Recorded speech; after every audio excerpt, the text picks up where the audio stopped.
सकता है। ये बच्चों को ये जो आज का समय चला है ना, इससे बचना चाहिए। बिल्कुल, हम दोस्ती करने के लिए किसी को नहीं रोकते। दोस्ती करो, पवित्र दोस्ती करो, गंदे आचरण मत करना, कोई परेशानी नहीं दोस्ती में। बच्चा बच्ची स्कूलों में जैसे पढ़ते थे, कोई परेशानी नहीं। लेकिन गंदे आचरण करना दोस्त का काम थोड़ी होता है।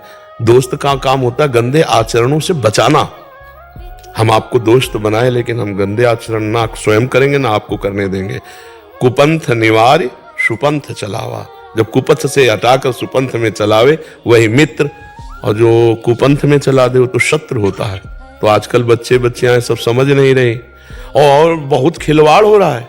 दोस्त बनाया और महीना 2 महीना 4 महीना बाद वो ब्रेकअप कर लिया, और हर दोस्त से मित्रता गलत ढंग से। अब क्या चरित्र तुम्हारा रह गया और क्या चरित्र तुम्हारे दोस्त का रह गया। चरित्रहीन जीवन, जब ब्याह करोगे तो 1.5 साल में तलाक वाली बात आ जाएगी, क्योंकि उसको पसंद नहीं आएगा एक जगह टिकना, आपको पसंद नहीं आएगा एक जगह टिकना, 4 जगह में दोनों के मन में खटपट पैदा होगी, अलग हो जाओगे।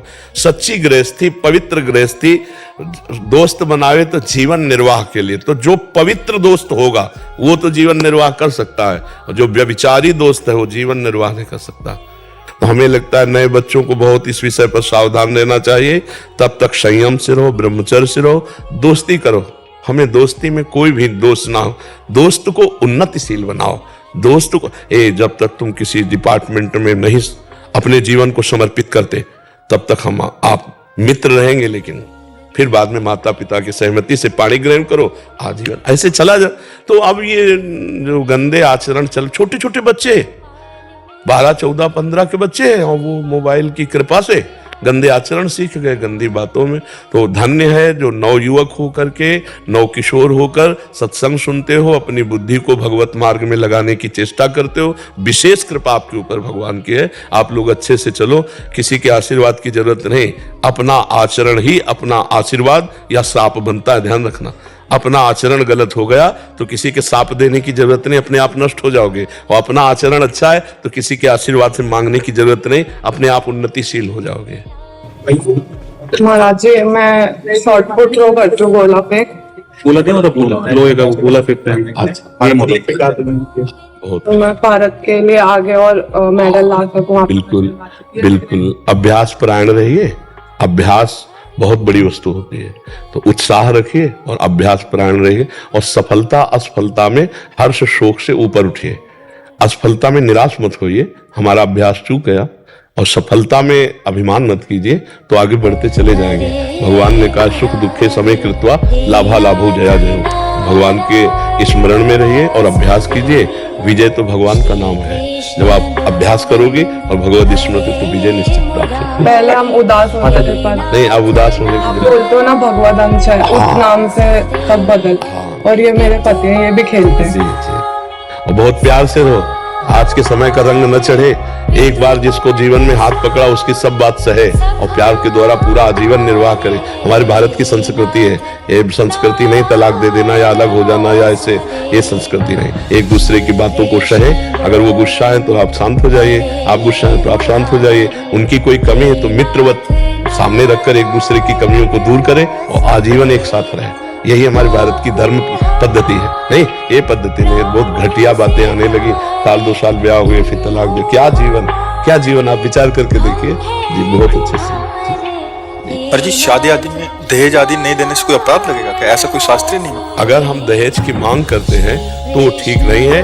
पिता पक्ष, जो पुत्री का पिता पक्ष है, वो उदारता पूर्वक देते आए हैं, इतिहास साक्षी है, और वो देगा अपनी सामर्थ्य पर। नहीं, हर पिता के मन में होता है कि क्या अपनी बेटी को दे दे।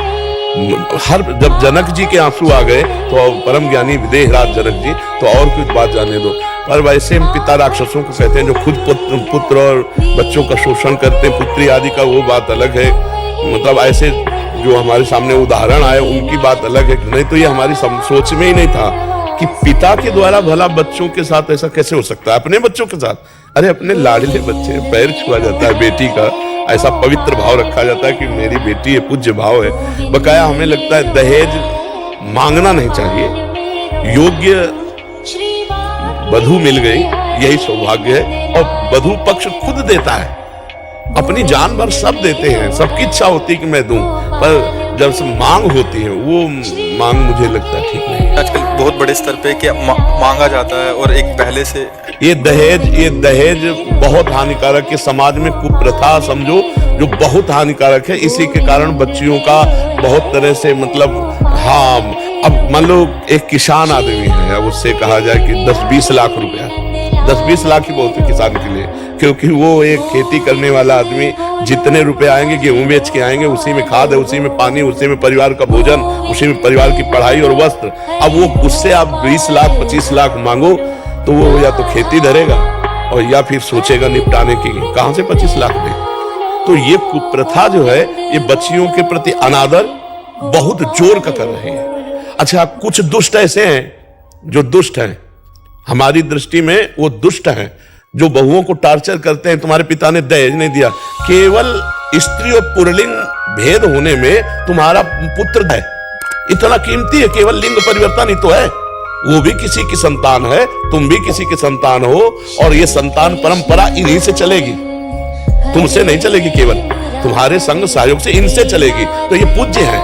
अगर ये आ गए धर्म पूर्वक हमारे घर को संभालने, इससे बड़ी और उपलब्धि क्या है। ये जो मांगना है पैसा, ये बिल्कुल। अब बहुओं को जो टार्चर करना है कि तुम्हारे पिता कह रहे थे कार देंगे, पिता की कार से चलने के लिए उत्साहित हो, अरे कमाओ, अपने बल से खरीदो और बहू को भी बैठा के घुमाओ। है बेटे के बल से लेना चाहते हैं तो बहुत है हानि की बात। उसने बेटी दी है, वो अपना सब कुछ देने के लिए तैयार ही है, जो कुछ पुण्य है वो देते हैं, गरीब से गरीब आदमी देते हैं, हमने देखा।